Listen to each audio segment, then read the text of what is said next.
C'est dans le métro parisien qu'il nous a donné rendez-vous. Alain Neymarck est le PDG de la maison Mauboussin, l'une des grandes enseignes de la bijouterie française.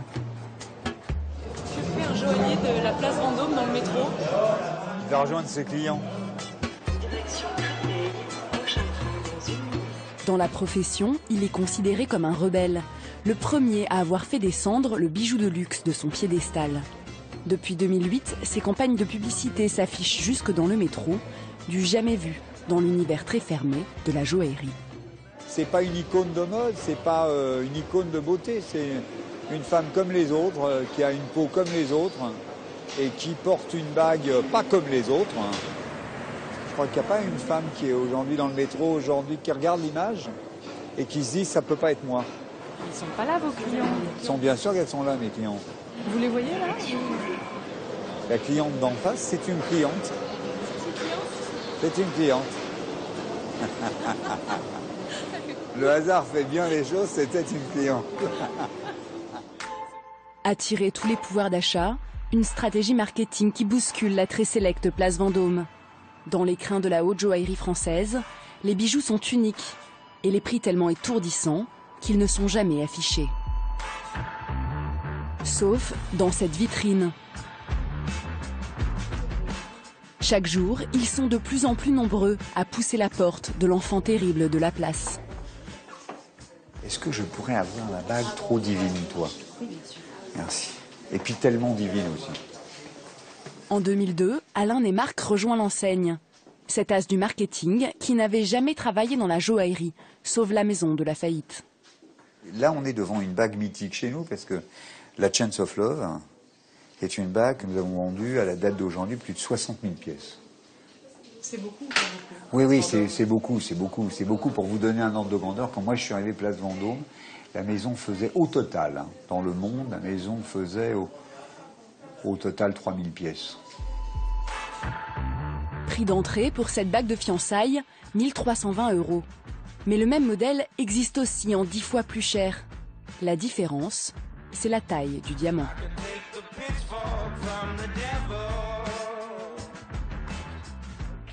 Vous allez mettre des pierres plus ou moins chères sur un objet. Ça, c'est une révolution parce que c'est aller à l'encontre en fait d'un métier qui, à un moment donné, s'est satisfait de fabriquer toujours des trophées de plus en plus beaux. Bref, démocratiser le bijou de marque en remplaçant les gros cailloux par de tout petits brillants. C'est le secret de la réussite de la marque. Mais les diamants entrée de gamme ont-ils la même qualité? Comment les bijoutiers sont-ils parvenus à casser les prix sans briser le rêve? Le diamant, des cristaux de carbone pur que les hommes, au fil de l'histoire, ont associés à l'idée d'éternité et d'amour. Longtemps objet d'apparat pour les têtes couronnées et les puissants de ce monde, le diamant fait aujourd'hui sa révolution et s'affiche à des prix indécemment bas. Comment la plus précieuse des pierres précieuses s'est-elle démocratisée en seulement quelques années? Pour le comprendre, nous avons suivi 2 chasseurs de pierres, en France, en Belgique et jusqu'en Inde. Nous nous sommes embarqués pour un voyage sur la route des diamants low cost et nous avons découvert quelques-unes de ces facettes.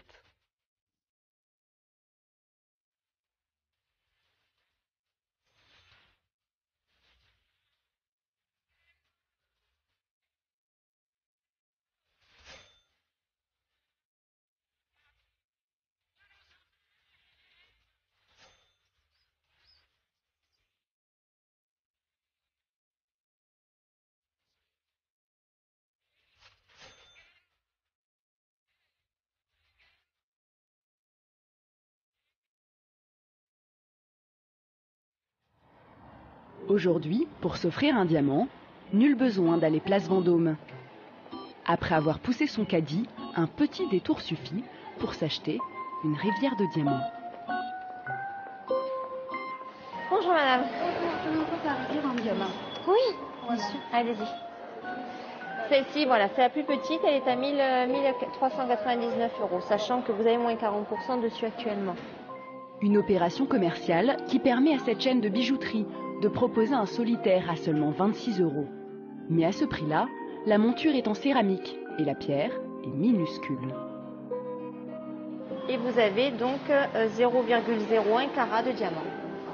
Donc du fait qu'il y a un diamant, donc il y a le côté prestigieux, céramique et diamant. Et c'est vrai que ça fait partie de nos best-sellers en termes de vente, hein, à petit prix. Hein, donc, 60% des foyers français possèdent au moins un diamant. Les chaînes de bijouterie l'ont bien compris, la pierre précieuse se consomme aujourd'hui comme un article de supermarché. moi j'ai eu un client qui est allé acheter un sac de pommes de terre donc au rayon légumes et qui est venu ici nous acheter un bijou pour son épouse. Il y a beaucoup de personnes qui ont un petit brillant autour du cou. Ah oui, même des jeunes. Hein. Oui, même des jeunes. Donc ça devient la petite pièce qu'il faut avoir, un petit brillant. Ouais. Et ça, c'est une bonne chose? Mais oui, comme ça fait tout le monde peut se faire plaisir, bien sûr. C'est une valeur sûre en plus, hein, donc il est vrai que le diamant fait rêver. Paris, vitrine du luxe et de la joaillerie mondiale, n'a qu'à bien se tenir. Loin des fastes de la rive droite et de la place Vendôme, une révolution est en marche.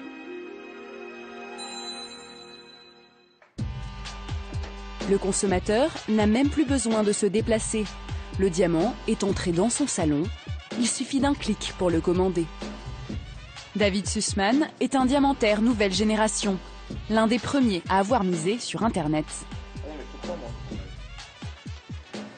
Moi ça me va très bien. On va prendre demain devant le client. D'accord. Pour qu'il y ait l'anniversaire de sa femme. Ok. Contrôle juste le certificat. Ouais. Dans la famille de David, on est diamantaire depuis 6 générations. Vendre du diamant en ligne, autour de lui, personne n'y croyait. Tout le monde a beaucoup rigolé quand j'ai dit j'aimerais bien faire un site de vente en ligne dans les années 2000. Tout le monde m'a dit tu vas droit dans le mur, les affaires c'est difficile. Alors en plus de ça, s'il faut investir dans un site internet, dans une communication internet, ça va être très compliqué. Sur le site internet de Céline, la spécialité c'est le diamant, sous toutes ses formes. Serti sur des boucles d'oreilles ou sur une bague, avec ou sans monture, l'internaute peut faire son bijou sur mesure et choisir sa pierre parmi des milliers disponibles sur le marché. Ça c'est un des fleurons de notre collection. C'est un solitaire avec une pierre de 0,30 carats et qu'on vend à partir de 645 €. Ouais, ce qui est extrêmement bon marché vu la qualité du produit. Si on va dans un commerce traditionnel, ça vaut à peu près 1 800 € pour le même produit. Aujourd'hui, le public est ultra sollicité par les médias, par la presse. On voit des diamants partout, on voit des bagues partout. On a envie d'appartenir à ce fameux groupe de personnes, à cette fameuse famille de personnes qui possèdent un diamant. On a envie d'avoir ce produit qui représente de l'argent chez soi et qui est transmissible. Ce qu'il faut savoir, c'est que le diamant, c'est la matière qui concentre le plus de valeur dans la plus petite surface. L'achat d'un diamant n'est plus seulement un acte de plaisir. C'est aussi devenu un investissement. Et il y en a pour tous les budgets, du plus petit à 8 € jusqu'à plus de 200 000.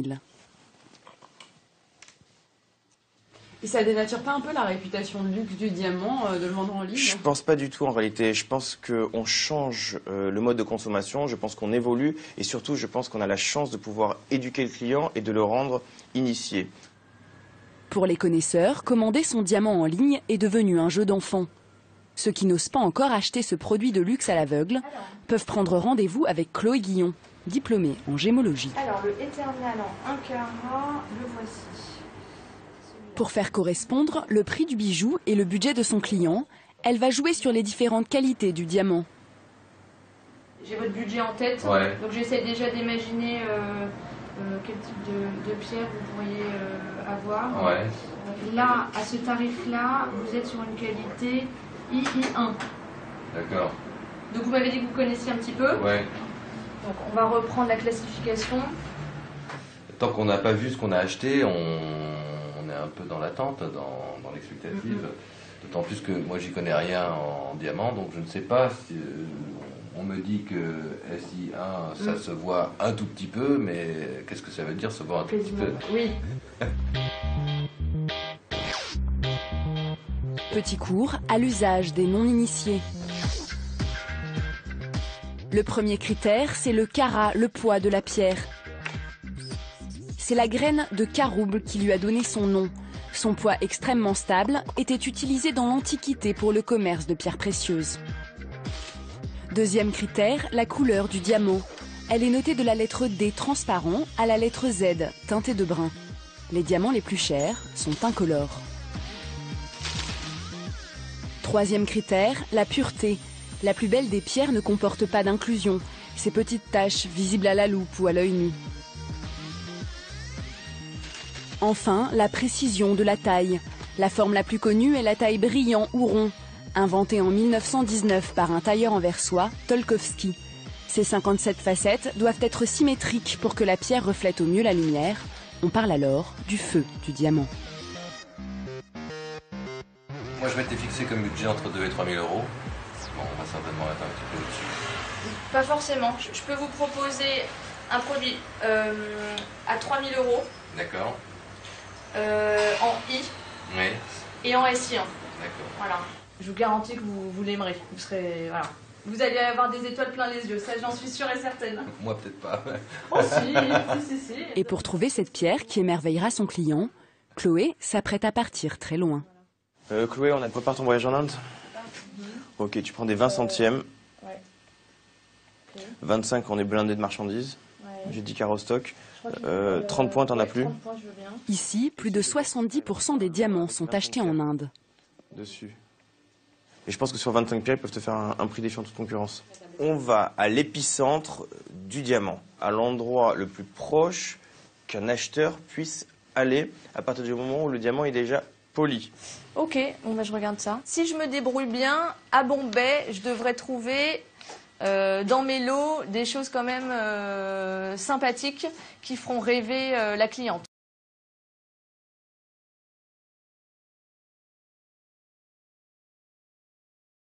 La respiration. Observez chaque inspire et chaque expire. Pour se préparer aux négociations avec les diamantaires indiens, rien ne vaut un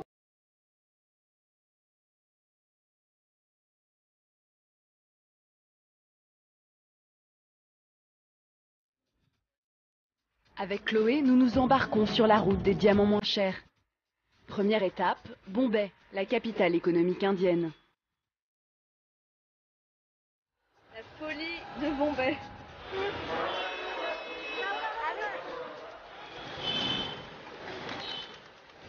Il y a beaucoup de stars de Bollywood qui vivent ici? Oui. Tu connais Salman Khan?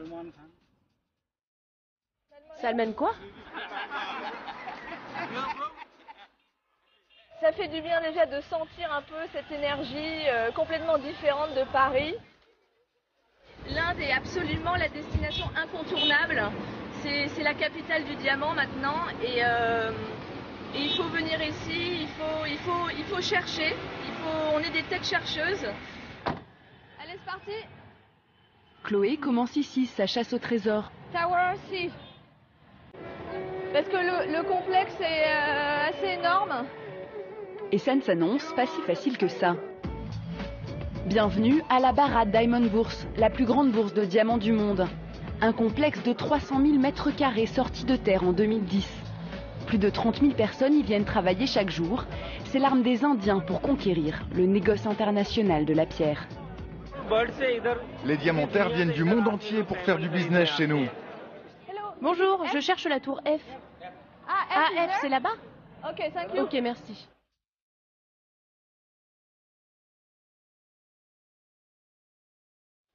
Bah non mais c'est bien ce qui me semblait, c'est pas ici.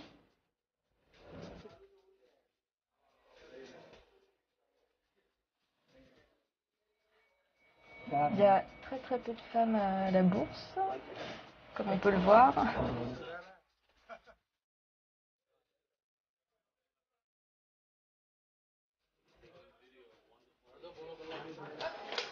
Je pense que c'est là. Derrière cette porte, une multinationale indienne du diamant. Hey Nikun. Bonjour Nikunj. Comment ça va? Ça va et toi? Ça va bien. Comment s'est passé le vol? Un peu long, mais ça allait. Vous n'êtes pas trop fatigué? Non, je suis prête à faire des affaires. Chaque fois, c'est le même cérémonial. Ici, les affaires se concluent à l'abri des regards. Les concurrents sont peut-être juste à côté. Ça correspond à ce que vous achetez habituellement. Ok, fine. Chloé va examiner à la loupe des dizaines de lots. Elle sélectionne une par une les pierres qui seront sur les bagues ou les boucles d'oreilles de ses clientes. Et chaque détail compte. Il faut qu'il y ait le moins de couleurs possible dans un bureau de diamantaire. Normalement, c'est la lumière du nord à 11h du matin qui permet d'avoir de voir la vraie couleur de la pierre. Nikunj, as-tu une qualité plus basse? Yes. Pour cette pierre? Non. You don't have. Ah, tu n'as pas. Okay. C'est C'est trop élevé? Oui. Est-ce que tu as en dessous de I en couleur? Oui, j'ai moi en couleur, j'ai du I et du J.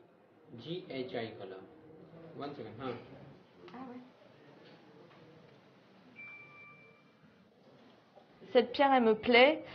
Il y a des inclusions, mais elles sont placées sur le côté. Et en plus elles sont blanches. Donc voilà, c'est typiquement une pierre qui me plaît. Le but, donc, c'est de choisir des pierres où les inclusions vont être sur le côté et on va pouvoir les cacher avec les griffes. Parce que les diamants purs sont rares et sont chers. Donc on va essayer de jouer avec ce type de pierre pour baisser nos prix. Le secret des petits prix du diamant, les défauts de la pierre. Deux de ces diamants de 0,30 carats se retrouveront sur des boucles d'oreilles, vendues 490 € sur le site. À Bombay, on trouve de tout, du très petit au gros diamant de 10 carats. Si tu veux le pire diamant du marché, tu peux aussi le trouver ici. Tu commandes, et si tu ne le trouves pas, tu viens me voir. Chloé cherche aussi parfois une qualité d'exception, comme pour ce joyau de 5 carats. Là, je suis en face de quelque chose qui est sublime. Là, on est dans un conte de fées. C'est fabuleux, là. C'est une pierre qui va se vendre dans les 150 000 €. Ça, c'est des demandes particulières. Donc là, les clients nous appellent directement pour ce genre de pierre. En étant en direct ici à la bourse, je vais pouvoir proposer un prix vraiment 2 fois moins cher que sur la place Vendôme. Si c'est ici qu'on trouve les meilleurs prix, pourquoi est-ce que place Vendôme, ils ne viennent pas là? Ah bah si, ils viennent là aussi. Ils viennent là aussi. Et c'est juste que bon, place Vendôme, vous avez... Il y a la marque qui va jouer, et c'est pour ça que la pierre va être beaucoup plus chère. Mais eux aussi viennent dans ces locaux, et aujourd'hui on a le client pour cette pierre-là, donc je vais tout faire, je vais baisser ma marge au maximum pour pouvoir vendre aux clients. La différence de prix entre les grands noms de la place Vendôme et Céligny est une savante combinaison entre la qualité de la pierre et le prestige du joaillier. Tous n'achètent pas les mêmes diamants, mais tous les achètent ici, à Bombay. L'Inde est le plus grand centre de négoce du monde. Les bijoutiers, les supermarchés, les négociants des États-Unis, tous viennent ici. Et vous avez aussi des Européens? Oui, les négociants d'Anvers, des Allemands, et puis des Français aussi. Il y a beaucoup d'Européens. En 2013, l'Inde a exporté pour 16 milliards d'euros de diamants. Des énormes volumes de marchandises qui permettent de tirer les prix vers le bas. Tous en profitent, même les maisons les plus prestigieuses du monde. Nikunj, peux-tu me donner le prix? Là, je rentre dans une négociation, donc il faut que... Je peux pas trop tout montrer. Pour comprendre comment l'Inde a acquis cette place dans le monde du diamant, il faut remonter la chaîne de sa fabrication et voyager dans le temps. Il y a 3000 ans, c'est en Inde que les premiers diamants du monde auraient été découverts. Selon la légende, un cours d'eau se serait retiré d'une vallée et aurait dévoilé des fosses profondes, tapissées de pierres précieuses. Jusqu'au XVIIe siècle, le diamant indien connaît son âge d'or avec les célèbres mines de Golconde, dans le sud du pays. Seul fournisseur au monde, l'Inde attire les explorateurs qui viennent chercher ces pierres, réputées pour leur beauté sans pareille. Parmi les plus connus, le Régent. On dit qu'il est le plus pur diamant blanc du monde. Son histoire rejoint celle de la France. Il devient le symbole de la royauté. Louis XV le fait sertir sur sa couronne lors de son sacre. Marie-Antoinette le porte souvent en bijoux. Mis en gage et racheté par Napoléon Ier, il ornera son épée. Le Régent est aujourd'hui conservé au musée du Louvre. Il fait partie du patrimoine national. On appelle celui-ci le Koh-i-Noor, la montagne de lumière. Le dieu Shiva lui aurait jeté un sort assurant la mort à tous les hommes qui se l'approprieraient. Seuls les dieux et les femmes pourraient le porter en toute impunité. Offert à la reine Victoria, il est serti sur la couronne d'Angleterre. La reine fit spécifier dans son testament qu'aucun héritier masculin ne devrait jamais le porter. Leur histoire est toujours mouvementée. Ils sont passés d'une tête couronnée à une autre, ont parfois disparu au fil de l'histoire. Ces diamants indiens sont entrés dans la légende. Certains ont atterri à Paris, dans les ateliers de la maison Mauboussin. Dans les années 30, les Maharajas veulent faire monter des bijoux à la mode avec les pierres de leur trésor. Ils s'adressent aux plus grands joailliers du moment, ceux de la place Vendôme. Chacun avait pratiquement son Maharaja, je dirais pas attitré, mais presque. Cartier avait plusieurs Maharajas. Jusqu'à la Deuxième Guerre mondiale, la joaillerie française a été vraiment tirée par ces Maharajas et ces grandes commandes. Certaines maisons envoient des représentants en Inde pour répertorier les collections de pierres précieuses des Maharajas afin de créer des bijoux uniques. Le Maharaja d'Indore demande à Mauboussin de lui dessiner un collier avec 2 diamants en forme de poire. Des pierres d'exception qui pèsent chacune 46 carats. Que l'on trouve une pierre de 46 carats, ça peut arriver. Mais que l'on en trouve 2 et qu'on puisse les tailler de la même manière et qu'elles soient d'une qualité, ce qu'on appelle vieille mine, c'est-à-dire de Golconde, la meilleure qualité du monde, voilà, ça c'est des choses très exceptionnelles. La valeur approximative de ces 2 grands diamants qui actuellement valent environ 4 millions de dollars, toutes les 2. L'âge d'or des joyaux de Golconde est bien révolu.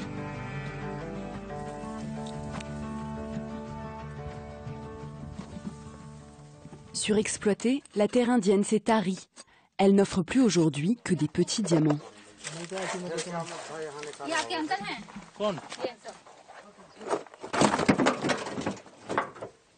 Rituraj est le propriétaire de ce bout de terrain. Il est convaincu qu'il parviendra à trouver un trésor dans ce tas de cailloux. Une roche volcanique, la kimberlite. Quand la lave se forme, le carbone est emprisonné dans la pierre et la chaleur le transforme en diamant. Nous, on cherche cette roche. Si elle est là, on sait qu'on a peut-être une chance de trouver des diamants. S'il y en a à l'intérieur de celle-là, alors je la chérirai comme une déesse. S'il n'y en a pas, c'est juste une pierre.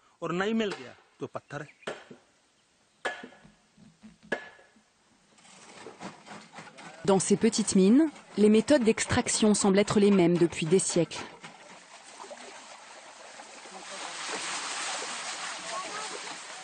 Ce sont toujours les femmes qui lavent les morceaux de roche. On les dit moins voleuses que les hommes. Allez, plus vite! L'homme qui contrôle le travail ce jour-là est un sadhu, un homme saint selon les hindous. Avec l'aide des dieux, Le soleil fera peut-être briller un diamant au milieu des graviers. Oh Shiva, s'il te plaît, aide-moi à trouver un diamant. Sushila a beau prier, elle n'a rien trouvé depuis un mois. Est-ce que vous portez des diamants? Non, bien sûr que non. Je trouve ça beau, mais c'est bien trop cher pour moi. Et combien vous gagnez? Je suis payée 1,20 € par jour. Si je trouve un diamant, alors je gagne le double.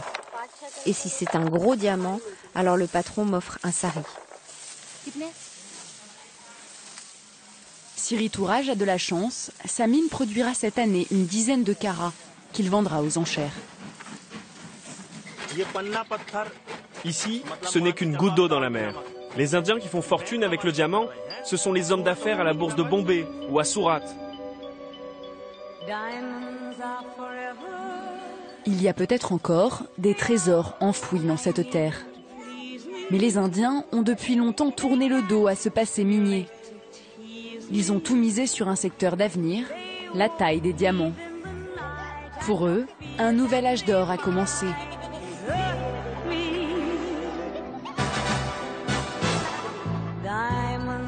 Aujourd'hui, les plus grandes mines du monde sont en Afrique, en Russie, au Canada et en Australie.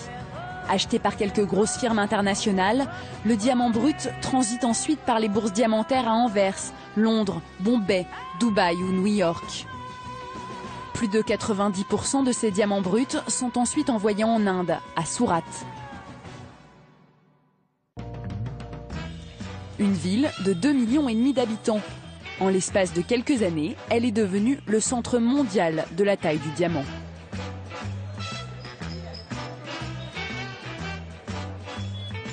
Nous retrouvons Chloé Guillon dans le marché entièrement dédié aux joyaux. Ah, ils sont tout petits. Mais c'est du brut. Que du brut. Oui, oui. Vous n'avez pas peur d'avoir sur vous autant de diamants? C'est l'Inde ici. Il n'y a aucune raison d'avoir peur. Si les transactions se font dans la rue, c'est qu'ici, tout le monde travaille dans l'industrie du diamant. C'est elle qui fait tourner la ville. Ici, ce n'est pas du sang, c'est du diamant qui coule dans nos veines.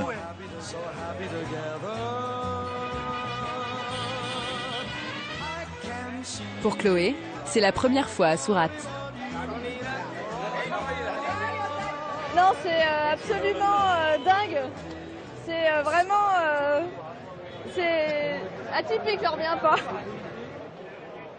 Vous avez combien de carats?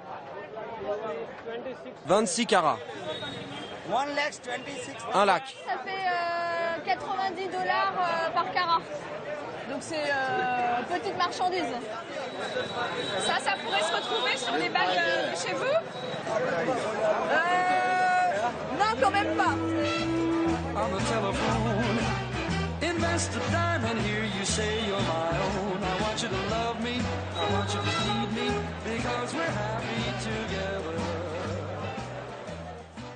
Chloé visite aujourd'hui l'une des immenses usines de taille qui ont fait le succès de Surat.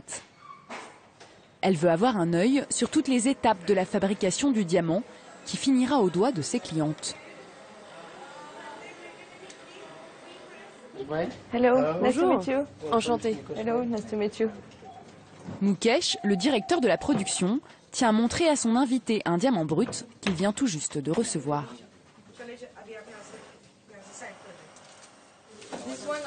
Elles sont énormes, celles-là. Combien de carats? 34 carats. Oh mon Dieu. C'est exceptionnel de voir ça? Ah bah oui, là c'est absolument exceptionnel. On est devant quelque chose qui vaut des centaines de milliers d'euros en boutique. Mais avant de devenir un joyau, ce gros caillou va passer entre les mains d'une dizaine de personnes. C'est le moment le plus important de la vie de la pierre. Le diamant brut va enfin révéler sa valeur. Il est d'abord scruté à l'œil nu par des experts, mais c'est un logiciel qui prend le relais. C'est lui qui détermine la forme du diamant.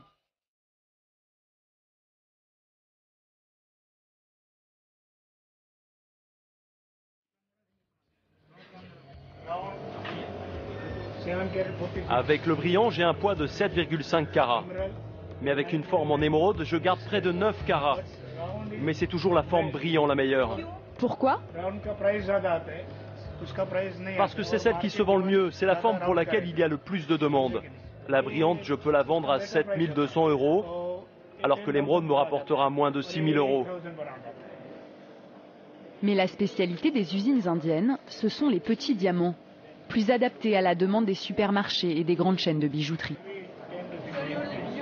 Donc vous ne perdez pas un seul euro sur la pierre. Donc on arrive à avoir 1, 2, 3, 4, 5 pierres, mais ce qui va rester, ils vont encore l'utiliser. Donc il y a quasiment zéro perte. Ils vont encore l'utiliser pour faire des tout petits diamants pour lesquels l'Inde s'est fait connaître il y a des années. C'est rentabilité maximum. Ah, c'est rentabilité maximum, quasiment 100%. Et pour les diamantaires qui achètent le brut, c'est exceptionnel.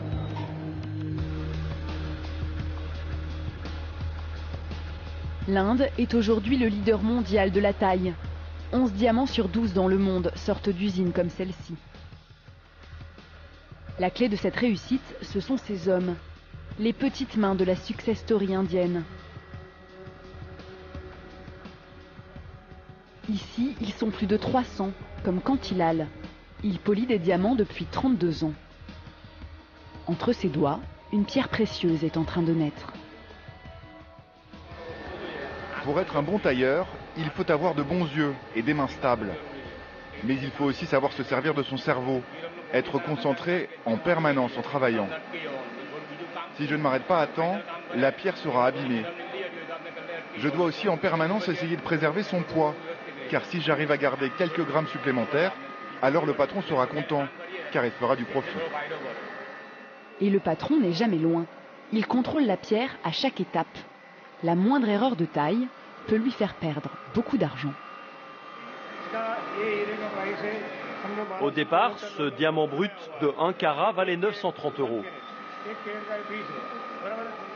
Mais quand il sortira de l'usine, il aura une valeur ajoutée de 20%, car il aura été taillé, et c'est ça qui donne au diamant toute sa beauté.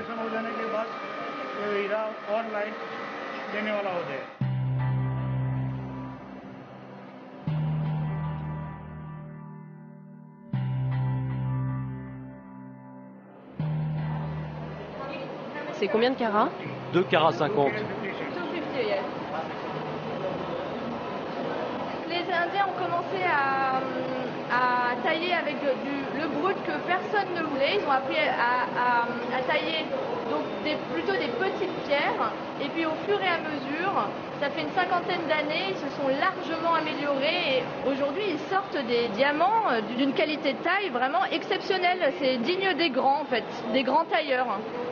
Le secret des petits prix qu'on peut avoir en France, c'est les usines de taille indienne. Il y a une main d'œuvre qui est bon marché, une qualité de taille qui est très bonne. Du coup, on peut proposer aujourd'hui un bijou de très bonne qualité à un prix vraiment défiant toute concurrence et bon marché.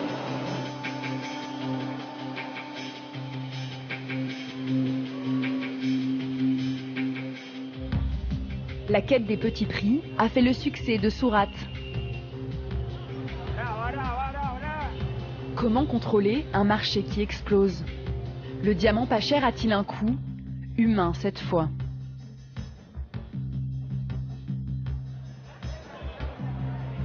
Pour répondre aux commandes dans des délais toujours plus courts, les grandes usines font appel à des ateliers de sous-traitance. On appelle ceux qui y travaillent les ouvriers du brillant. Ils sont plus d'1 million à Surat. Une main-d'œuvre, plus que bon marché. Combien vous gagnez pour polir les diamants? Avant, il y a 30 ans, c'était 2 ou 3 centimes d'euros par pierre. Et maintenant, c'est combien? Maintenant, c'est 10 à 15 centimes d'euros, et c'est selon la coupe du diamant. Ici, ils sont une centaine, à polir plus de 10 heures par jour. Le soir, ils dorment à même le sol. Et il n'est pas rare de croiser de très jeunes employés. C'est le plus jeune de l'atelier? Oui, c'est le plus jeune ici. Et il a quel âge? Oh, il doit avoir 15 ans. Et vous ne pensez pas qu'il est un peu jeune pour travailler? Oui, bien sûr, vous avez raison. Mais il a besoin de ce travail. Combien tu gagnes ici? 4 centimes d'euros par diamant. Et à la fin du mois? 70 euros? Combien de diamants tu polis par jour? 50, parfois 70 diamants par jour. Des salaires difficiles à concurrencer et des sous-traitants pas très regardants. Bref, un produit délocalisé comme les autres. C'est ça aussi, le secret des diamants pas chers. Certains diront qu'on connaît la chanson.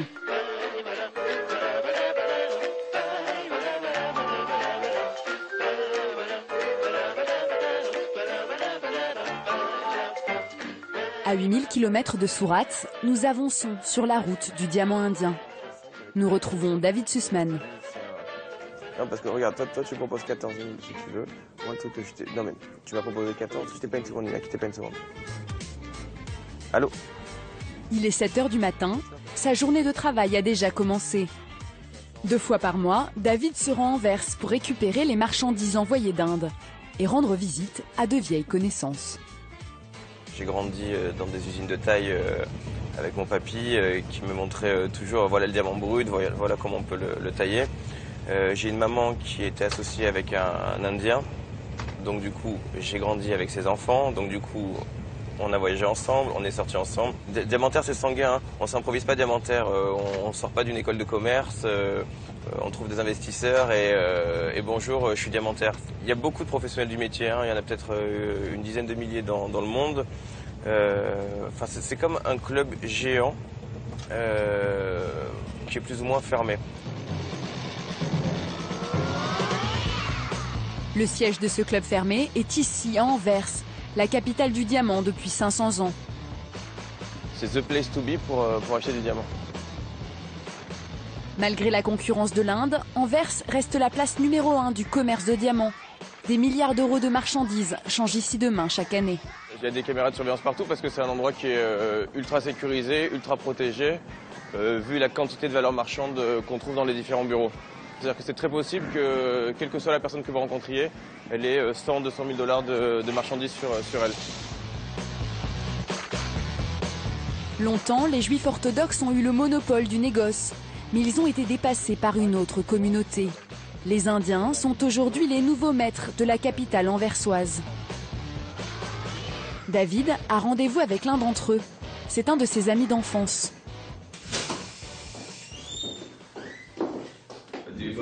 Ma femme est enceinte. Amish Jain dirige la filiale belge d'une multinationale indienne du diamant. Je te montre une photo de mon bébé. Un petit Sussman. Ah mais là c'est comme la famille. Là on a fait les 400 coups ensemble un peu plus jeunes. On a passé beaucoup de temps ensemble. Les générations d'avance se connaissent. L'oncle d'Amish qui l'a formé, qui travaillait avec maman, et qui m'a présenté Amish. Et donc, il nous disait allez jouer avec les diamants comme on joue au bac à sable. Toujours est-il que donc du coup on a fondé nos propres compagnies et qu'on a pu s'affirmer en tant qu'homme et en tant qu'homme d'affaires, comme on l'a toujours rêvé. C'est une superbe pierre. Laisse-moi la regarder. Sur 1500 bureaux diamantaires à Anvers, 900 appartiennent aujourd'hui aux Indiens. Super for the price. Super pour le prix. Je suis vraiment content. I'm very happy with that. Pourtant, au début des années 60, les premiers diamantaires indiens n'étaient qu'une dizaine. Des propriétaires de taillerie ambitieux, venus conquérir la capitale historique du diamant. Quand ils sont arrivés ici, ils ne connaissaient pas la langue. Ils ont essayé de faire du business, ils ont appris. Ils ont travaillé les samedis, les dimanches, du matin au soir. Ils ont tout donné. Et c'est pour ça que toutes les entreprises aujourd'hui nous appartiennent. Notre plus gros avantage, c'est que les diamants sont taillés en Inde. La communauté indienne réalise aujourd'hui plus de 75% du chiffre d'affaires à Anvers. 7, ok, plus. Plus the 42.693. 693. Ce soir, on joue au badminton ensemble, je te rappelle. Hein. Oui, je me souviens, mais je suis pas sûr d'avoir le temps. On va se balader ensemble, alors. Tu passes la journée ici? Oui, oui.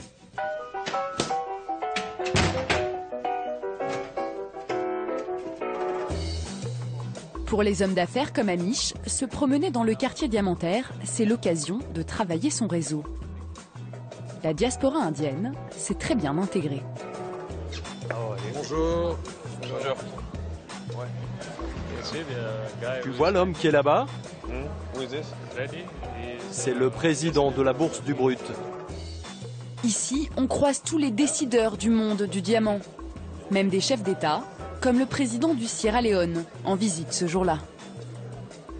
Ils sont là pour essayer de négocier des contrats d'importation de diamants bruts, certainement.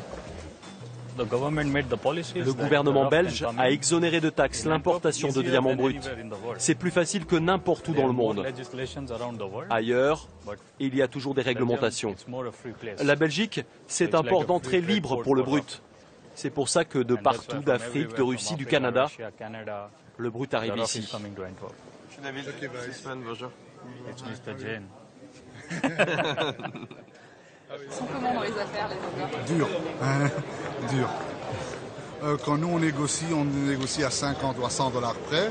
Et dans leurs marchandises, qui sont des marchandises d'une autre valeur, ils peuvent discuter chaque dollar. Parce qu'en Inde, avec 10 $, on peut peut-être vivre un jour. Ici, avec 10 $, on peut rien faire. Et comment ça se passe, Amish, l'intégration pour les Indiens ici? C'est comme la maison ici. Pour nous, ce n'est plus un pays étranger. C'est vraiment les Nations Unies. Chacun respecte les religions des autres. Chacun respecte vraiment, on va les mariages un de l'autre. On travaille ensemble. Notre secteur pourrait être un grand exemple pour le monde entier quand il s'agit de vivre ensemble, de toutes sortes de gens, d'origines différentes. Et vous, Amish, vous allez parfois... C'est dans le métro parisien qu'il nous a donné rendez-vous. Alain et Marc est le PDG de la maison Mauboussin, l'une des grandes enseignes de la bijouterie française. Je fais un joaillier de la place Vendôme dans le métro. Il va rejoindre ses clients. Dans la profession, il est considéré comme un rebelle, le premier à avoir fait descendre le bijou de luxe de son piédestal. Depuis 2008, ses campagnes de publicité s'affichent jusque dans le métro, du jamais vu dans l'univers très fermé de la joaillerie. C'est pas une icône de mode, c'est pas une icône de beauté, c'est une femme comme les autres, qui a une peau comme les autres et qui porte une bague pas comme les autres. Je crois qu'il n'y a pas une femme qui est aujourd'hui dans le métro, aujourd'hui, qui regarde l'image et qui se dit ça peut pas être moi. Ils sont pas là, vos clients? Ils sont bien sûr qu'elles sont là, mes clients. Vous les voyez là? La cliente d'en face, c'est une cliente. C'est une cliente. Le hasard fait bien les choses, c'était une cliente. Attirer tous les pouvoirs d'achat, une stratégie marketing qui bouscule la très sélecte place Vendôme. Dans les crins de la haute joaillerie française, les bijoux sont uniques et les prix tellement étourdissants qu'ils ne sont jamais affichés. Sauf dans cette vitrine. Chaque jour, ils sont de plus en plus nombreux à pousser la porte de l'enfant terrible de la place. Est-ce que je pourrais avoir la bague trop divine, toi? Oui, bien sûr. Merci. Et puis tellement divine aussi. En 2002, Alain et Marc rejoignent l'enseigne. Cet as du marketing qui n'avait jamais travaillé dans la joaillerie, sauf la maison de la faillite. Là, on est devant une bague mythique chez nous parce que la Chance of Love est une bague que nous avons vendue à la date d'aujourd'hui plus de 60 000 pièces. C'est beaucoup, pas beaucoup. Oui, c'est beaucoup, c'est beaucoup. C'est beaucoup pour vous donner un ordre de grandeur. Quand moi je suis arrivé place Vendôme, la maison faisait au total, dans le monde, la maison faisait au total 3 000 pièces. Prix d'entrée pour cette bague de fiançailles, 1 320 €. Mais le même modèle existe aussi en 10 fois plus cher. La différence, c'est la taille du diamant.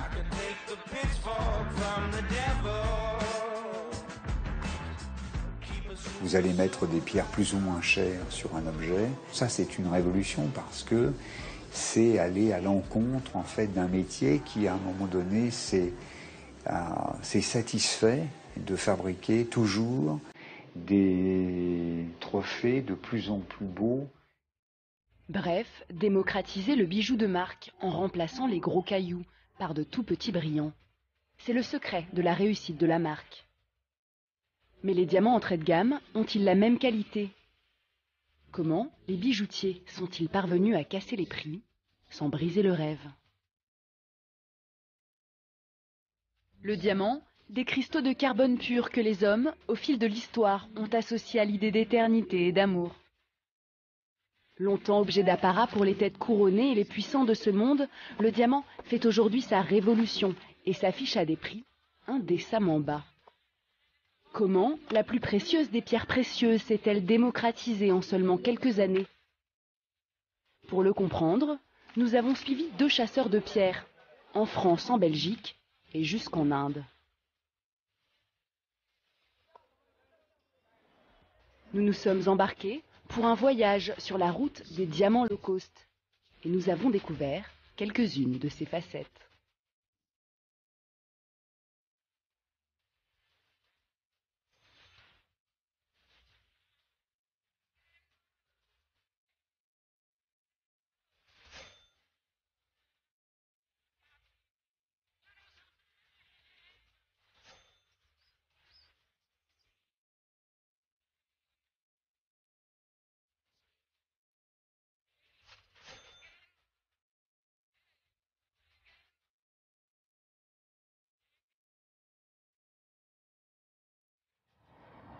Aujourd'hui, pour s'offrir un diamant, nul besoin d'aller place Vendôme. Après avoir poussé son caddie, un petit détour suffit pour s'acheter une rivière de diamants. Bonjour madame. Je peux partir en diamant. Oui, bien sûr. Allez-y. Celle-ci, voilà, c'est la plus petite, elle est à 1399 €, sachant que vous avez moins 40% dessus actuellement. Une opération commerciale qui permet à cette chaîne de bijouterie de proposer un solitaire à seulement 26 €. Mais à ce prix-là, la monture est en céramique et la pierre est minuscule. Et vous avez donc 0,01 carat de diamant. Donc du fait qu'il y a un diamant, donc il y a le côté prestigieux, céramique et diamant. Et c'est vrai que ça fait partie de nos best-sellers en termes de vente, à petit prix. 60% des foyers français possèdent au moins un diamant. Les chaînes de bijouterie l'ont bien compris, la pierre précieuse se consomme aujourd'hui comme un article de supermarché. Moi j'ai eu un client qui est allé acheter un sac de pommes de terre donc au rayon légumes et qui est venu ici nous acheter un bijou pour son épouse. Il y a beaucoup de personnes qui ont un petit brillant autour du cou. Ah oui, même des jeunes. Même des jeunes. Donc ça devient la petite pièce qu'il faut avoir, un petit brillant. Ouais. Et ça, c'est une bonne chose? Mais oui, comme ça fait tout le monde peut se faire plaisir, bien sûr. C'est une valeur sûre en plus, donc il est vrai que le diamant fait rêver. Paris, vitrine du luxe et de la joaillerie mondiale, n'a qu'à bien se tenir. Loin des fastes de la rive droite et de la place Vendôme, une révolution est en marche.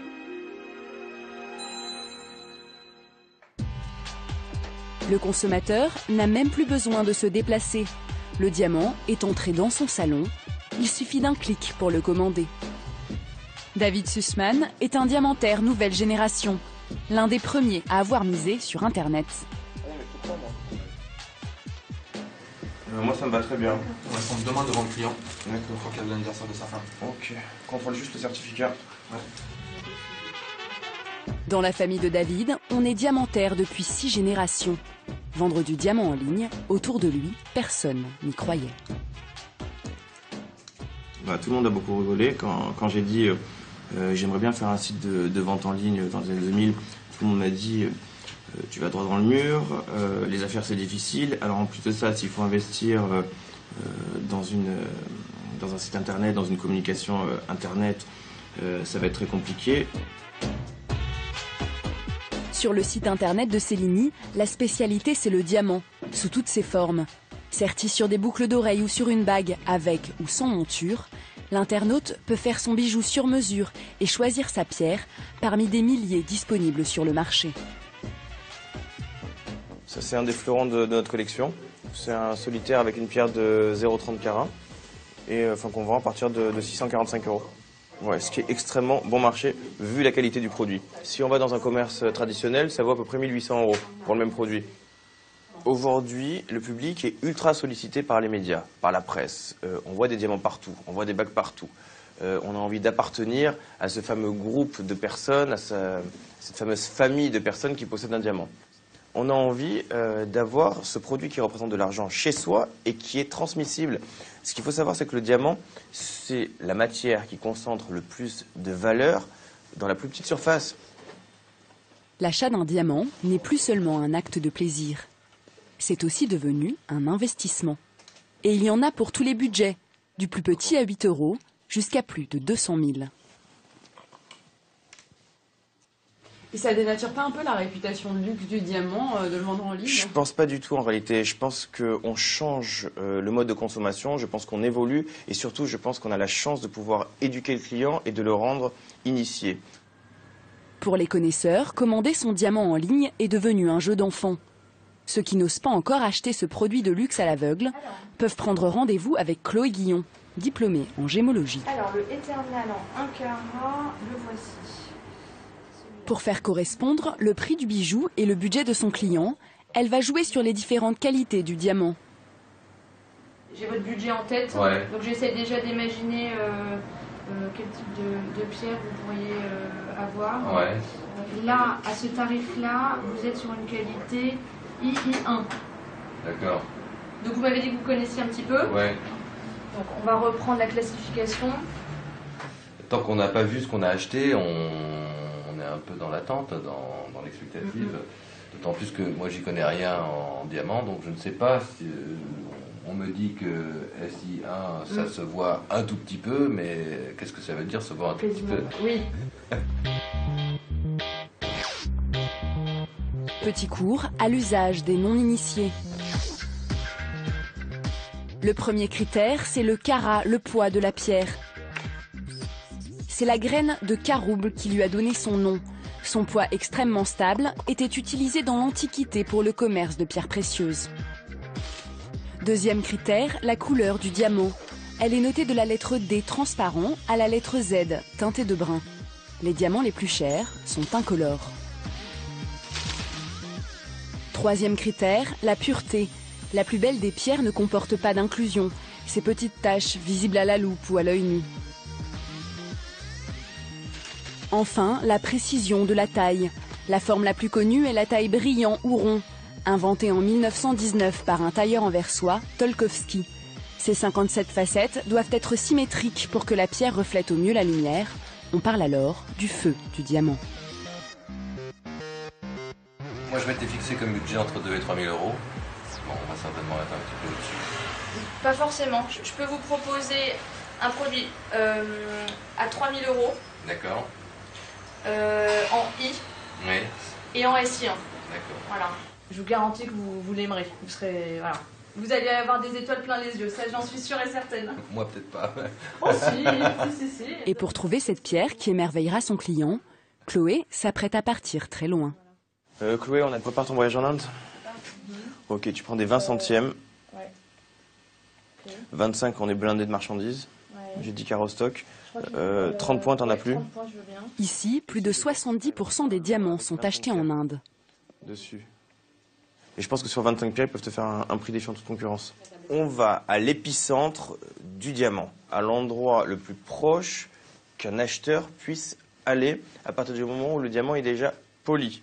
Ok, bon bah je regarde ça. Si je me débrouille bien, à Bombay, je devrais trouver dans mes lots des choses quand même sympathiques qui feront rêver la cliente.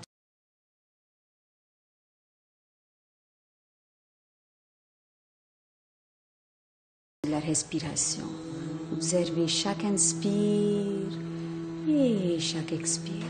Pour se préparer aux négociations avec les diamantaires indiens, rien ne vaut un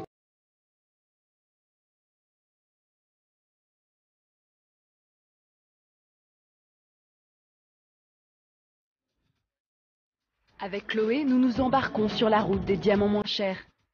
Première étape, Bombay, la capitale économique indienne. La folie de Bombay.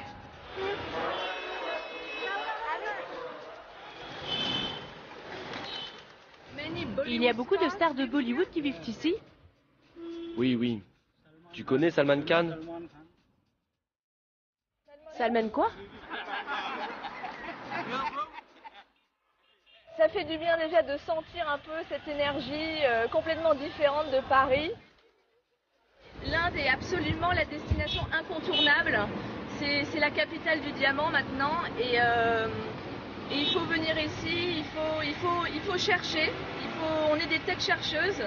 Allez, c'est parti. Chloé commence ici sa chasse au trésor. Tower C. Parce que le complexe est assez énorme. Et ça ne s'annonce pas si facile que ça. Bienvenue à la Bharat Diamond Bourse, la plus grande bourse de diamants du monde. Un complexe de 300 000 mètres carrés sorti de terre en 2010. Plus de 30 000 personnes y viennent travailler chaque jour. C'est l'arme des Indiens pour conquérir le négoce international de la pierre. Les diamantaires viennent du monde entier pour faire du business chez nous. Bonjour, je cherche la tour F. Ah, F, c'est là-bas? Ok, thank you. Ok, merci.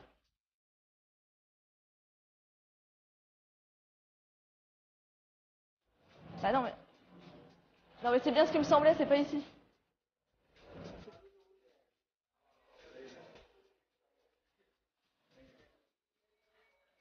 Il y a très peu de femmes à la bourse, comme on peut le voir.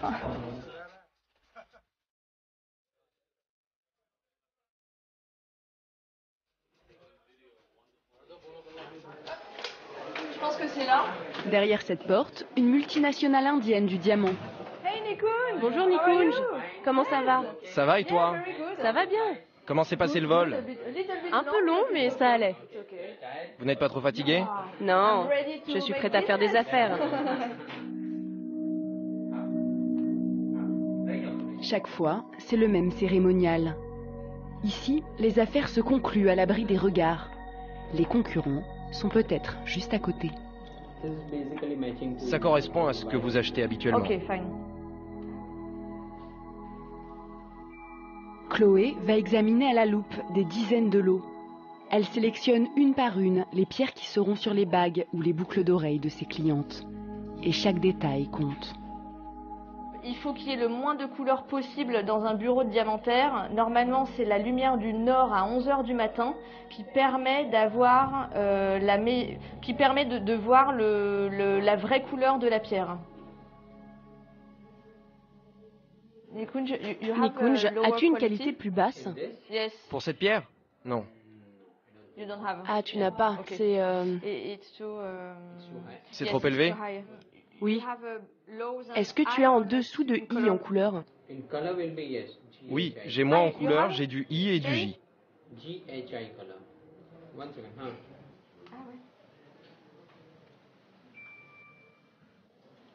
Cette pierre, elle me plaît. Il y a des inclusions, mais elles sont placées sur le côté. Et en plus elles sont blanches. Donc voilà, c'est typiquement une pierre qui me plaît.